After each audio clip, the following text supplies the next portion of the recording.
In the early months of 1966, as the Vietnam War escalated into one of the most complex riverine campaigns in modern military history, there was a little-known truth that U.S. commanders quietly acknowledged. The Mekong Delta, an endless maze of rivers, canals, and mangrove swamps, was a battlefield unlike any the Navy had ever faced. Unlike the blue water engagements of World War II or Korea, this theater required sailors to fight in tight, twisting waterways where the enemy could strike from any direction, vanish into the forest, and leave no trace of their presence. Out of this challenge emerged the young and highly trained crews of the patrol boat, River, better known as the PBR Force. These boats, small and made of fiberglass, were built for speed rather than protection. Measuring just 31 feet long and capable of reaching over 25 knots, the PBRs could outrun most vessels on the Mekong waterways. But their lightweight bodies also made them vulnerable to heavy fire, mines, and ambushes from an enemy that knew the terrain far better. Each patrol demanded absolute focus. Each bend in the river could hide a network of bunkers, a line of concealed fighters, or an explosive trap. For the men who served aboard these boats, usually 4 sailors per craft, the Delta was a place of constant tension, where the enemy could be everywhere and nowhere at once. PBR operations intensified throughout the spring of 1966, beginning with interdiction missions aimed at cutting off Viet Cong supply routes. River section leaders from River Division 53 often described the missions as blind entries into the unknown. They launched from bases at My Ta or Nha Bay, following narrow waterways that maps frequently failed to portray accurately. Many rivers shifted with the seasons or were altered intentionally by Viet Cong engineers. A tributary that seemed passable one week might be blocked by a fallen tree or used as an ambush funnel the next. It was during this period that the Navy began receiving scattered reports of unusual radio blackouts. PBR crews would be moving cautiously through the Delta when their communications with the forward operating base suddenly cut out. The map revealed a coordinated threat. Dense clusters of blackout zones strategically targeted vital, narrow waterways. One incident in May 1966 stood out to many sailors. PBR 712, attached to River Division 52, reported potential movement along the tree line on the east bank of the Co Chien River. The boat captain, Petty Officer 2nd Class William Hartley, radioed that shadows appeared to be shifting in a way that suggested an ambush might be forming. His message was calm but direct, routine for the dangers they often faced. But within 2 minutes, all radio contact with PBR 712 stopped abruptly. No distress call, no mechanical warning, just silence. River Command attempted repeated calls, but the boat did not respond. A quick reaction force launched within minutes, racing down the river toward the last known location. The search team expected to find signs of heavy combat, spent casings, charred vegetation, bullet impacts on the riverbanks. What they found instead was unsettling. A section of fiberglass siding lodged in a patch of reeds, drifting silently in the current. The fragment was unmistakably from a PBR hull, but there were no bodies, no life jackets, no weapons recovered. After an hour of searching the immediate area, the team noted an unusual detail. The banks showed no evidence of a firefight. There were no footprints, no drag marks, no fresh debris, and no visible disturbance in the vegetation. If the boat had been ambushed, it had happened with remarkable precision and speed, far beyond the typical hit-and-run strikes commonly used by Viet Cong river units. Naval intelligence quickly opened an investigation. Early assessments suggested a possibility of a submerged mine detonating near the hull. Blinded by thick sediment in the Co Chien River, The diver searched the suffocating gloom for evidence that simply wasn't there. Other officers pointed to the increasingly sophisticated network of hidden canals that allowed Viet Cong forces to maneuver unseen. A well-coordinated strike from a concealed angle, one leaving minimal surface traces, remained a possibility, though it still did not explain the total absence of crew remains.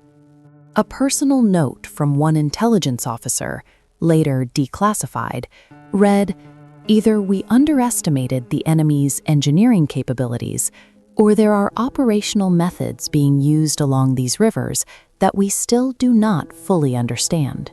By midsummer of 1966, the disappearance of PBR 712 had become a quiet warning among River Division sailors. The Mekong Delta was changing, becoming deadlier, more unpredictable, and more controlled by an enemy that understood every bend, every tributary, and every blind spot far better than U.S. forces did. And as commanders reevaluated their patrol strategies, another chilling question emerged among the crews. If a boat as experienced and alert as PBR 712 could vanish without a trace, what might happen on the next mission, on a river even narrower, even darker, even deeper in enemy territory? The answer would come soon enough, as another patrol vanished under even more mysterious circumstances. In the final days of August 1966, as monsoon rains pounded the Mekong Delta and visibility dropped to almost nothing, the disappearance of a second patrol boat sent a profound shock through the riverine force. Among sailors in the PBR program, one fact had begun circulating quietly. The Co Chien River, where PBR 712 disappeared months earlier, was becoming a magnet for unexplained losses.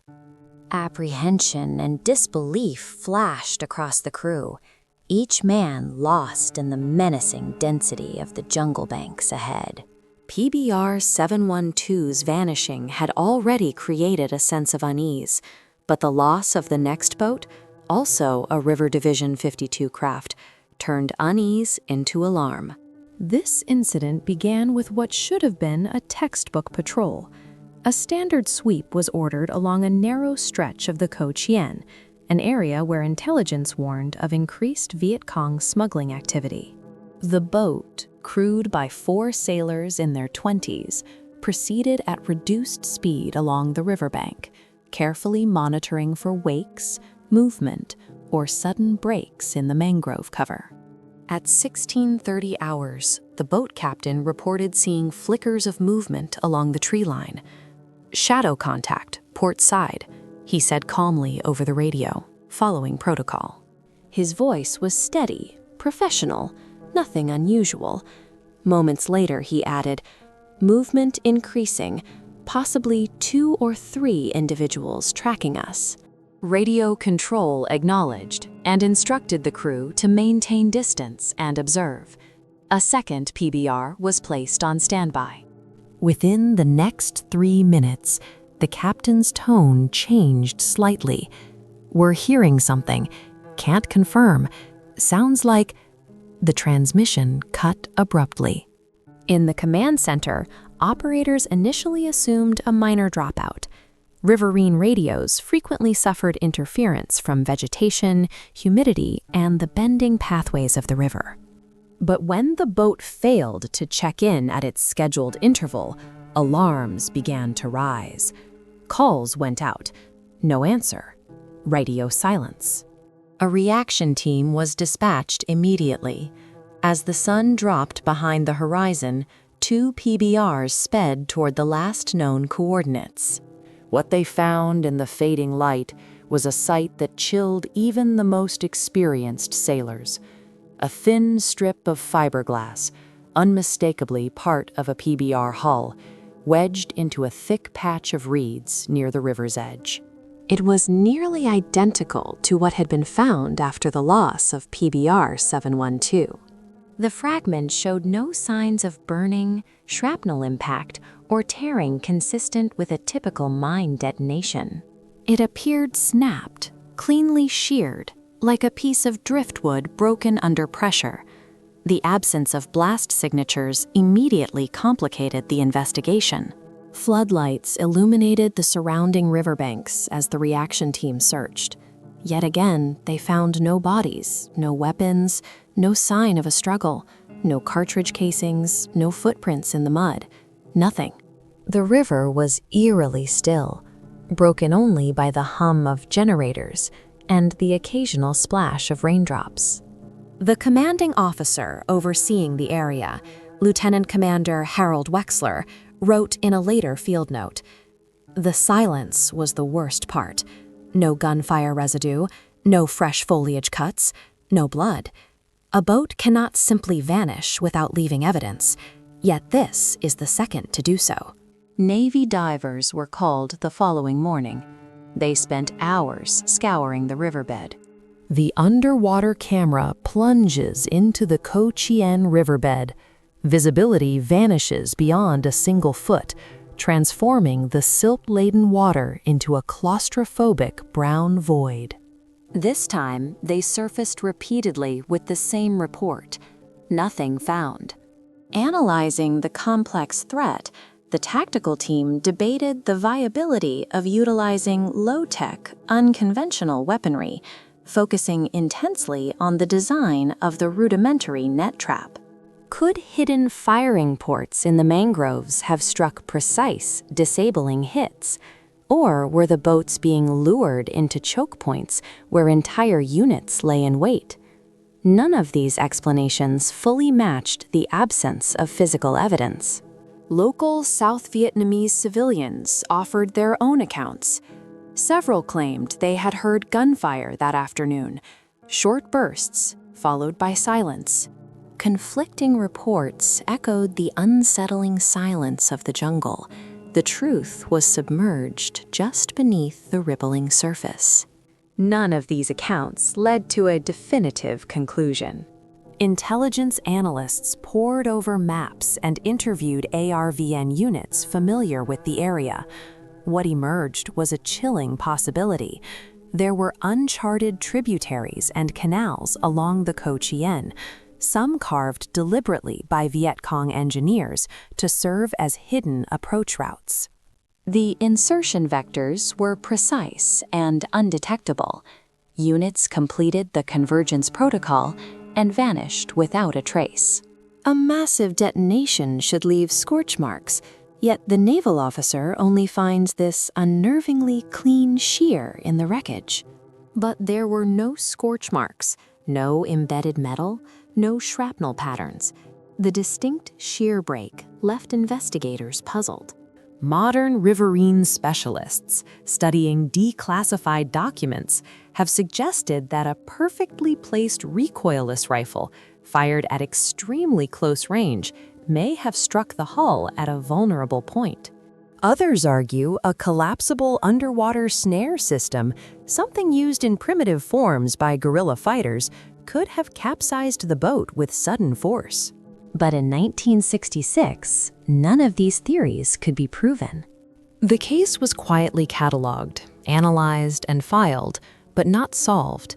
And as the monsoon season intensified, commanders braced for the possibility that the next disappearance might occur not on the Covert, but even deeper in the Delta's most treacherous waters. A fear settled in among the PBR crews. What if the river itself had become the most dangerous enemy of the war? By late 1966, whispers of missing PBRs circulated far beyond the Mekong Delta.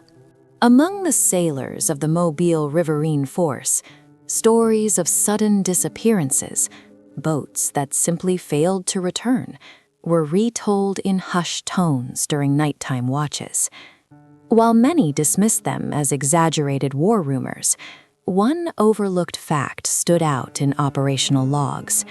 The Ca Mau Peninsula, a region dense with mangroves and infamous for Viet Cong control, held the highest rate of uninvestigated radio losses in the entire Southern Theater. And in November of that year, This region would become ground zero for one of the most disturbing double disappearances of the war.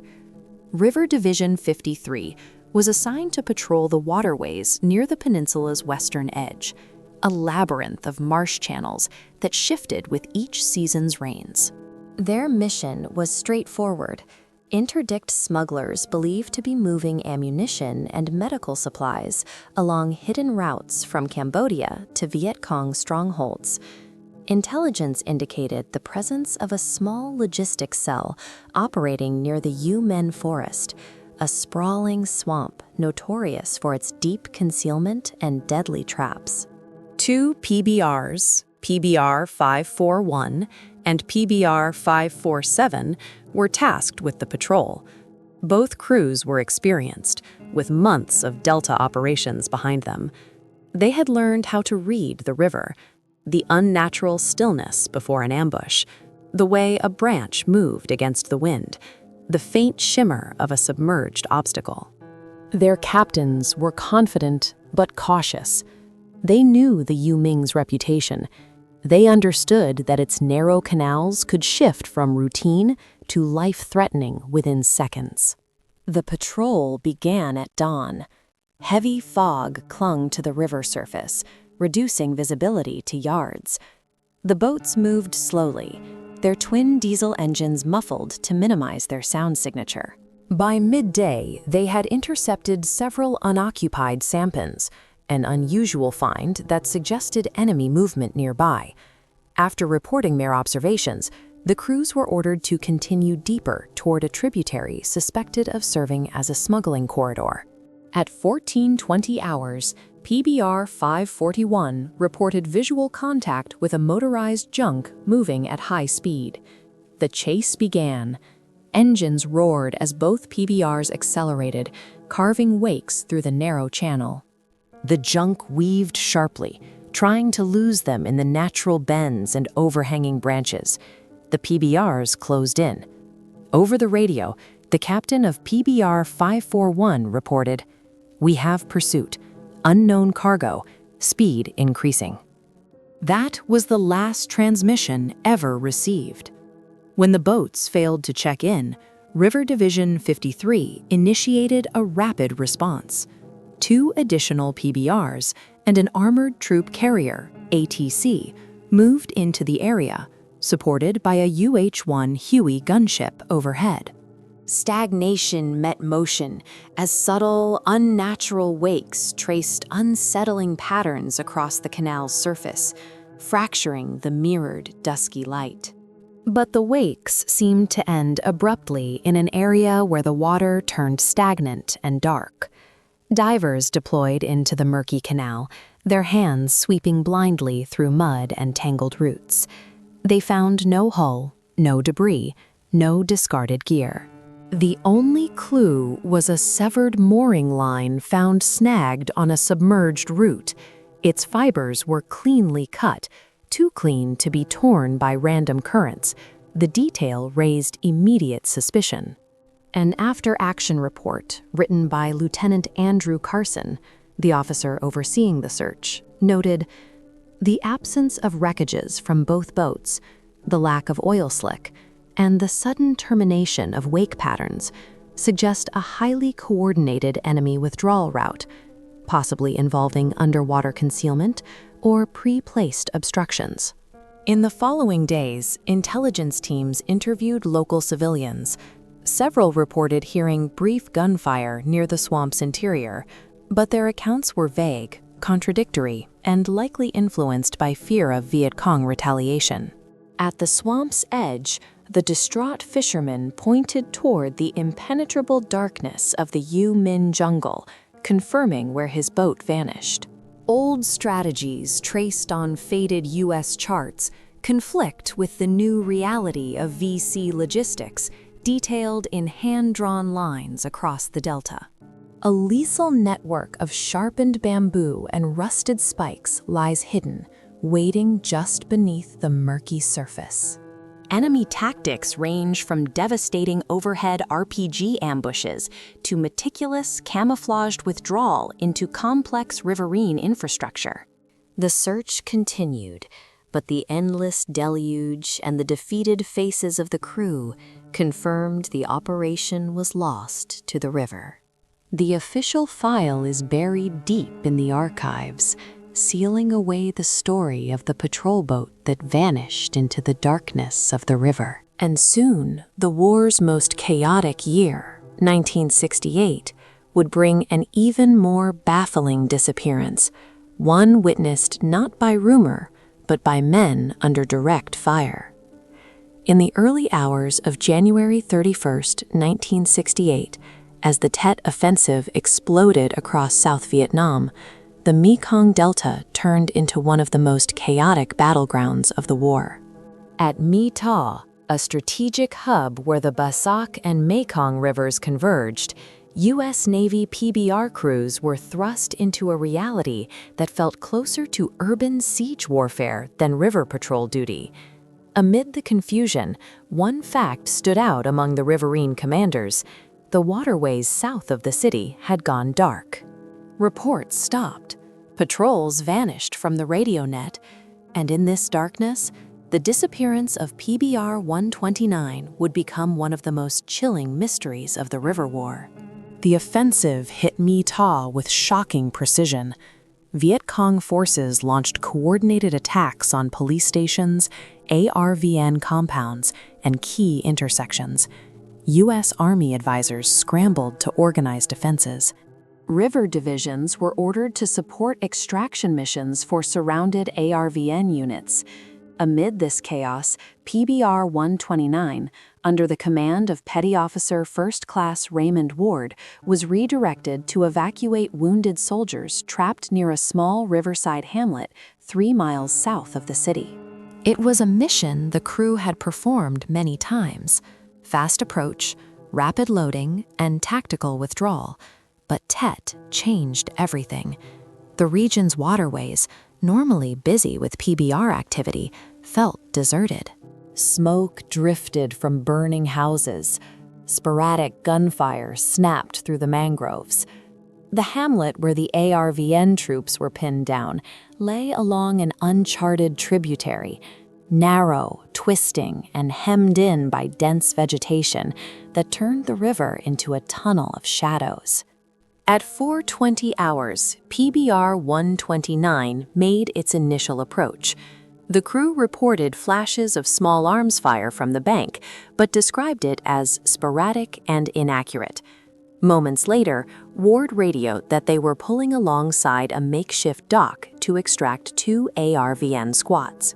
But the next transmission carried an edge of tension rarely heard from Ward. "We have movement upstream. Heavy wakes, unidentified craft or debris, approaching fast." The radio operator at River Operations leaned toward his console, waiting for clarification. Before he could request it, the transmission cut off mid-sentence. Not jammed, not scrambled, just suddenly gone.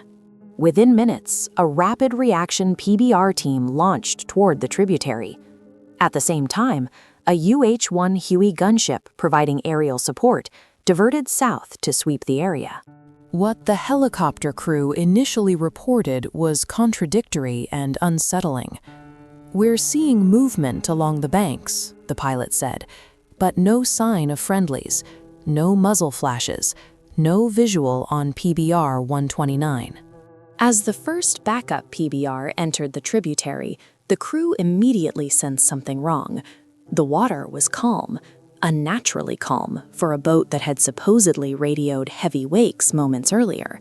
They expected to find churned mud, broken vegetation, or drifting debris. Instead, the river surface resembled glass. Then, about a quarter-mile upstream, they found something: a single M60 machine gun mount drifting slowly, its bolts twisted as though wrenched loose by sudden force. But the weapon itself was missing, and the pattern of drifting indicated no recent explosion, only a slow, natural current pulling the mount downstream. The riverbanks showed no signs of an ambush. No blood trails, no bullet impacts, no shell casings. The mud was undisturbed. Lieutenant Commander Daniel Irwin, who later compiled the incident report, wrote, "It was as if the boat had been lifted from the water. Violent events leave violent signatures. This event left none." The Huey circled overhead, scanning thermal signatures through the thick morning haze. They reported faint heat sources in the undergrowth, likely Viet Cong fighters, but no large metallic object, no hull, and no debris field. If the PBR had been struck by rockets or recoilless rifles, aerial observers would have seen fragments. If it had been mined, the blast would have churned the river into chaos. None of those patterns appeared. Divers were inserted later that afternoon. They conducted sweeps along a 1-kilometer section of the tributary. The water was turbid, filled with drifting branches and silt. But even in these conditions, divers typically located metal fragments or structural remains. On this day, they surfaced repeatedly with the same report: no wreck, no debris. The ARVN soldiers PBR-129 had been sent to extract, eventually reached U.S. lines on foot. Their accounts were hazy, confused by smoke, darkness, and combat stress. But one detail stood out. They recalled hearing the PBR's engines rev suddenly, followed by a splash, and then complete silence. None of them saw the craft directly. The river bends had blocked their view. Intelligence analysts later proposed that the boat might have been attacked by a hidden recoilless rifle team positioned behind a fold in the riverbank. Another theory suggested a submerged obstruction that tore open the hull, though no such device was ever found. A more controversial possibility hinted that PBR-129 might have been pulled into a concealed inlet, one of the Viet Cong's infamous disappearing canals, which led into underground storage chambers deep inside the mangrove forests. But none of these theories fully explained the disappearance. The official report eventually classified PBR-129 as lost due to enemy action, though the lack of evidence left many officers uneasy. Among the riverine crews, the disappearance became a warning whispered to new sailors. On the Tet rivers, danger didn't always announce itself. Sometimes it arrived without a sound. The fate of PBR-129 left the commanders of River Division 533 deeply rattled, and as the Tet offensive continued into February, those waters, once considered chartable and predictable, were now viewed as unpredictable corridors where even the most experienced crews could vanish. The Mekong Delta had changed, and the river war was about to become even deadlier. By 1969, the river war in Vietnam had entered a new, more lethal phase. Patterns that once defined the Mekong Delta's dangers, sporadic ambushes, isolated mines, occasional sniper fire, began to shift into something more calculated, more coordinated, and far harder to predict. Among the officers of Task Force 116, one fact stood out. PBR losses in the Bassac River region had quietly doubled in less than 6 months. And yet, many of these losses showed none of the traditional signatures of combat. Boats overturned without bullet scars. Crews vanished without radio distress calls. The Bassac, once seen as a navigable artery, had become a corridor of silence. The Bassac River was one of the Delta's largest waterways, a vast brown highway feeding dozens of smaller canals. Wide and seemingly open, it offered fewer places for the enemy to hide, or so American planners believed. But as 1969 unfolded, the Viet Cong demonstrated a mastery of terrain that stunned even seasoned riverine officers.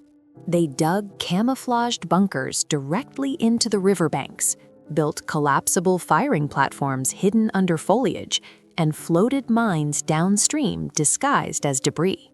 The river, once a known entity, had turned almost sentient in its unpredictability.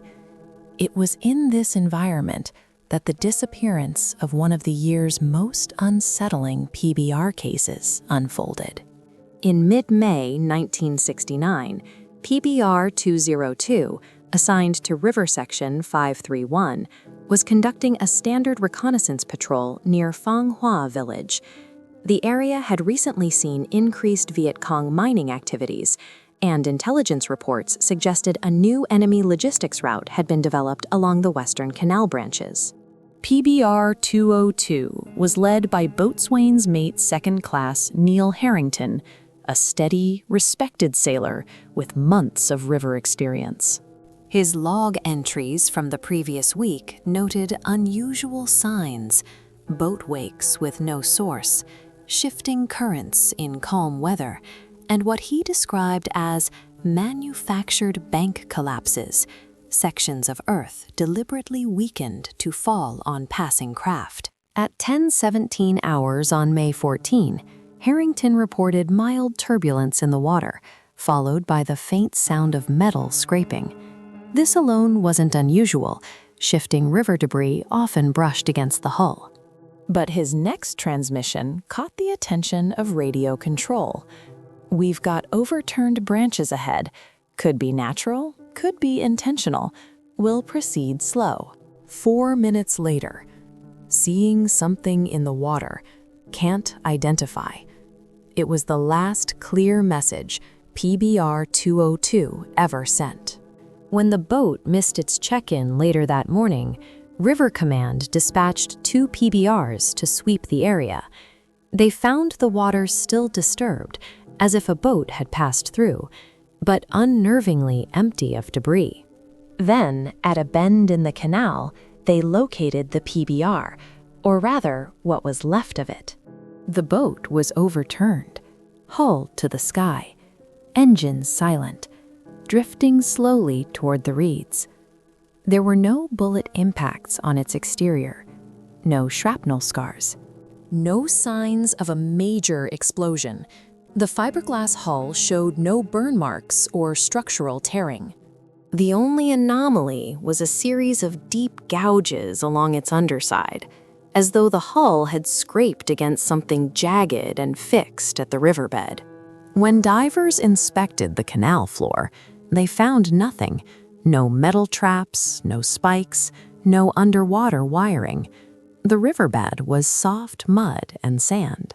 What was even more disturbing, no crew members were aboard. Their life jackets hung neatly in place. Their weapons were missing. Personal gear remained untouched. There were no blood traces, no drag patterns on the overturned hull, no footprints leading away from the boat along the banks. Lieutenant James O'Malley, who led the recovery effort, recorded in his report, "Environmental causes cannot explain a crew disappearing from an overturned vessel without evidence of panic, struggle, or attempted escape." Local ARV units interviewed villagers nearby. Several reported hearing a single loud splash, followed by silence. One fisherman claimed he saw men moving along the banks afterward, wearing dark uniforms and carrying rifles. But his description lacked detail, and his fear of Viet Cong retaliation made him hesitant to elaborate. Navy intelligence examined the boat for mechanical failure. The engines showed no signs of seizing. Fuel tanks were intact. The rudder assembly was functional. Analysts considered whether a sudden bank collapse could have buried the crew, but no fresh erosion was found. They then explored whether an underwater explosive charge, such as a stake mine triggered by pressure, could have overturned the boat. But again, there was no explosive residue, no shockwave patterns, no hull deformation typical of a blast. One theory emerged: a coordinated ambush designed not to destroy the boat, but to capture the crew. Viet Cong sapper units were known to use grappling hooks, weighted nets, and close-range small arms fire to disable crews without damaging equipment. These tactics allowed them to seize American weapons and interrogate captured personnel. But if such an operation occurred here, it must have been executed with astonishing precision. Modern historians reviewing the declassified files note a chilling detail. All 4 crewmen of PBR-202 remain unaccounted for, with no recovered remains or prisoner records. The North Vietnamese Army kept extensive documentation of captured Americans. None mention this crew. The Bassac River case forced Task Force 116 commanders to overhaul patrol patterns. Boats began operating in pairs almost exclusively. Searchlights were reinforced. Engine idling procedures were changed to increase maneuverability. But among the sailors, the lesson was simpler and more haunting. The river had taken men without warning, without struggle, without a trace. And as 1971 approached, the final year of major U.S. river operations, the war's most unsettling disappearance would emerge, one that would remain classified for decades and spark controversy even among military historians. By 1971, as the United States prepared to wind down its direct involvement in Vietnam, the River War entered its final, most perplexing chapter. The Mekong Delta had become a battlefield of diminishing visibility, both literally and tactically. The U.S. Navy's PBR crews were still patrolling, still intercepting smugglers, still battling ambushes in narrow canals. But for the first time, they were doing so under the looming shadow of withdrawal. One fact echoed through the halls of Task Force 116. Several of the war's most disturbing river disappearances had occurred in just the previous 4 years, and none had been fully explained. It was in this tense transition period that the final and most controversial case unfolded, one that would eventually be buried in classified archives long after the war ended. The incident involved PBR-412, assigned to River Division 515 and operating near the Cambodian border along a stretch of the Bassac River known for both smuggling and heavy Viet Cong infiltration. Unlike earlier cases, PBR-412's mission on March 3, 1971, was not interdiction. It was reconnaissance, quiet, deliberate movement along tributaries that U.S. forces suspected were being used to move high-value supplies into the Delta. The crew consisted of 4 sailors, all seasoned veterans of river operations. Their patrol pattern was routine, conservative, and well within known safe zones. Yet one detail set this mission apart. The area they were assigned to sweep had recently become inaccessible to aerial reconnaissance due to thick early spring canopy growth. Satellite imagery was limited. Hueys struggled to penetrate the foliage below. The Navy needed eyes on the water. That responsibility fell to PBR-412.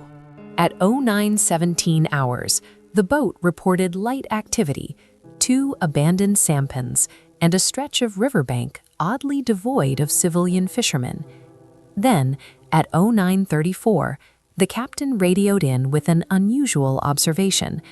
Currents shifting against wind direction. Doesn't look natural. Requesting confirmation. Hydrological irregularities were common in the Delta, but experienced crews recognized when something felt off. This transmission became the first entry in what would soon be labeled a Category Red anomaly. 10 minutes later, PBR-412 reported approaching an inlet partially concealed by fallen branches.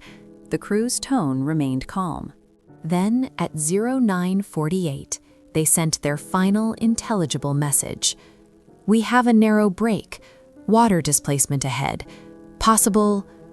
The words cut abruptly, mid-sentence. Unlike earlier disappearances, this one triggered an immediate reaction. River Division 515 had 2 PBRs less than 2 miles away. They moved rapidly toward the last transmitted coordinates, their engines echoing across the still river. A Huey gunship joined overhead, skimming the treetops. When the first PBR reached the suspected location, the crew expected debris, oil sheen, or evidence of a firefight. Instead, the river surface was perfectly calm, so calm that one sailor later wrote, "It looked like a pond at sunrise, not a combat zone." Then they found something, an ammo crate floating upside down, its stenciled numbers confirming it belonged to PBR 412. But the crate showed no scorch marks, no bullet holes, no splintering. It had simply separated from the boat somehow, drifting gently downriver. The search expanded. Divers went in. They expected to find the hull quickly. Rivers that narrow rarely concealed large wrecks for long. But after 3 hours of intensive sweeps, one diver surfaced, shaking his head. No wreck, no metal, no pables, nothing. The Huey above reported heat signatures in the undergrowth, likely Viet Cong, but no large mass indicating a submerged PBR. The tributary, though narrow, was deep enough to conceal a hull if it had sunk directly downward. But divers found no drag marks, no fuel slick, no sediment disruption. A second clue eventually emerged. An M16 rifle was discovered lodged between 2 mangrove roots. It was clean, too clean. No mud, no algae. It looked as if it had been placed there intentionally. This detail unsettled investigators. If the crew had abandoned ship, their weapons would have been carried with them. If they had been ambushed, the rifles would show signs of struggle or damage. Instead, the weapon appeared staged, almost positioned. In his classified report, Lieutenant Colonel Warren Hale wrote, "The rifle was not dropped, it was arranged." This suggests deliberate manipulation of the scene after the event. But manipulation by whom? Local ARV units interviewed nearby villagers. Their testimonies were inconsistent. Some claimed they heard a short burst of gunfire. Others swore there was only silence. One elderly woman, trembling, insisted she saw a boat being pulled sideways by many men into the trees. But her story, lacking specifics, was dismissed as fearful exaggeration. Extending the search radius into the vast delta, dozens of exhausted teams scoured the hazy channels, knowing deep down their massive effort was tragically futile. The official record demanded confirmation of enemy action, but the conflicting data told a far more uncertain story. The propaganda denied the defeat, but the silence between these 3 tags spoke the truth of the cost. Modern historians reviewing declassified fragments argue over possibilities: a meticulously planned Viet Cong capture, an accidental sinking followed by rapid scavenging, or uncharted underground canals capable of hiding a vessel. But none of these theories fully align with the facts. The rivers of Vietnam had swallowed many boats and many men, but this disappearance, occurring in the war's final chapter, forced the Navy to confront its most troubling truth. For all its technology, intelligence, and riverine strategy, the Delta remained an unpredictable, often unfathomable battlefield. In the end, PBR 412's fate, like several before it, was sealed only by silence. And decades later, these vanished river patrol boats continue to challenge historians, reminding us that even in a heavily documented war, some stories remain incomplete, their answers hidden somewhere beneath the shifting waters of the Mekong.